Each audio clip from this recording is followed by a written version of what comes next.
சின்னசலம் doctor சுதாகண்ணன் astro TV நேயர் அனைவருக்கும் வணக்கம். இப்போ ஒருத்தருக்கு என் பையனுக்கு எப்போ வேலை கிடைக்கும், என்ன வேலை செய்வான், வெளிநாட்டுக்கு போவாராம் அப்படின்னு கேள்வி கேட்க வராங்க. அவருடைய ஜாதகத்தில் அந்த 10ஆம் அதிபதி என்ன நிலைமையில் இருக்கிறாரு, 10ஆம் அதிபதி நின்ற நட்சத்திராதிபதி என்ன நிலைமையில் இருக்கிறாரு, காரகாதிபதி சனி பகவான் எப்படி இருக்கிறாரு, அவருக்கு என்ன தசாபுத்தி நடக்குது, இந்த ஆங்கிளில் பார்க்கணும்.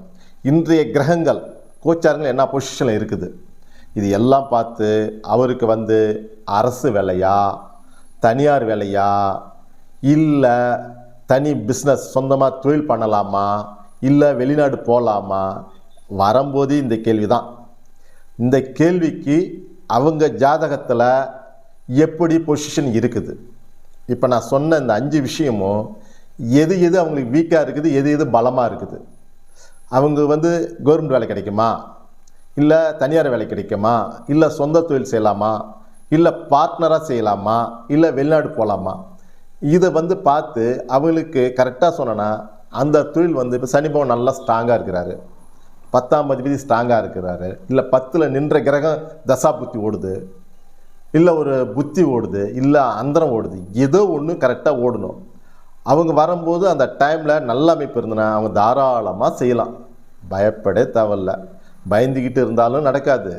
அதே மாதிரி தன்னுடைய உழைப்பு கரெக்டாக அந்த சனி பகவான்ன்றது எதுக்குன்னா காலப்புருஷத்துக்கு 10ஆம் அதிபதியும் அவரே, 11ஆம் அதிபதியும் அவரே. சனி பகவான் அவர் தொழிலுக்கும் அவரே தான், அவருக்கு லாபத்துக்கும் அவரே தான், அவர் கர்மக்காரங்கன்னு அவை தான். கர்மான்றது கர்மக்காரன்றது ஒரு ஜாதகன் ஒரு மனிதனாக பிறந்தால் தொழில் எந்த தொழிலும் ஒரு தொழில் செஞ்சாகணும், எந்த தொழிலும் ஒரு தொழில் செஞ்சு தான் ஆகணும். ஆடு மேய்க்கிறானா, மாடு மேய்க்கிறானா, குப்பை பொறுக்கிறானா, இல்லை ஒரு பெரிய பிஸ்னஸ் பண்ணுறானா, எல்லாமே அவர் தான், சனிபவன் தான் கொடுத்தாகணும். அதனால் சனிபவன் வலுவாக நல்ல நிலைமையில் இருக்குதா, எப்படி இருக்குதோ அவருடைய ஜாதகத்தில் பார்க்கணும். இல்லை அந்த ஜாதகத்தில் 10ஆம் இடத்துல நின்ற கிரகமாச்சு நல்லா இருக்குன்னு பார்க்கணும். அவருக்கு எப்படி தசாபுத்தி நல்லா இருக்குதுன்னு பார்க்கணும். இதை பார்த்து கரெக்டாக சொன்னோன்னா அவன் தாராளமாக நல்ல அமைப்பு இருந்து நல்ல தசை கண்டிப்பாக செய்யலாம். தாராளமாக சொல்ல எந்த தொழில் அவன் நினச்சதில் ஒன்றுமே இல்லாத செஞ்சு பெரிய கோடீஸ்வரன் ஆனவங்களாம் இருக்காங்க எனக்கு தெரிஞ்சு. அதேமாரியா அந்த டைம் வரும்போது அதை அசட்டு சொத்து அசையாத சொத்தில் நிறைய வாங்கி போட்டுக்கணும், உழைக்கணும்.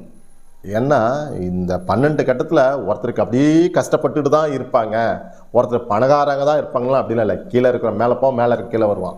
வேணா கீழே இருக்க மேலே போகிறதான் அவன் தான் பயன்படுத்திக்கணும், அதை தக்க வச்சுக்கணும். மேலே இருக்க கீழே வராது, அவங்க தான் தக்க வச்சுக்கணும்.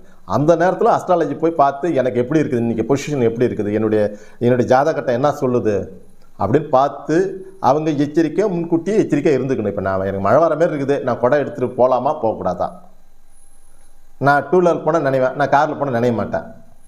அதேமாரி அவங்க அந்த ஜாதகத்தை பார்த்து அவங்க கரெக்டாக அவங்களுக்கு பக்கத்தில் உள்ள அவங்களுடைய தெரிஞ்ச ஜோதிடர்களை பார்த்து அவங்க எங்கே பார்க்கணும் பார்த்து அதை பார்த்து சரி பண்ணிக்கிட்டோன்னா அவங்க வாழ்க்கை சிறப்பாக இருக்கும். வர பிரச்சனையை நம்ம அதுக்கு அட்வான்ஸாக நம்ம எச்சரிக்கையாக இருக்கலாம். அவ்வளோதான். ஒரு தொழில்னா இப்படி தான் பார்க்கணும். அனைவருக்கும் வணக்கம், நன்றி.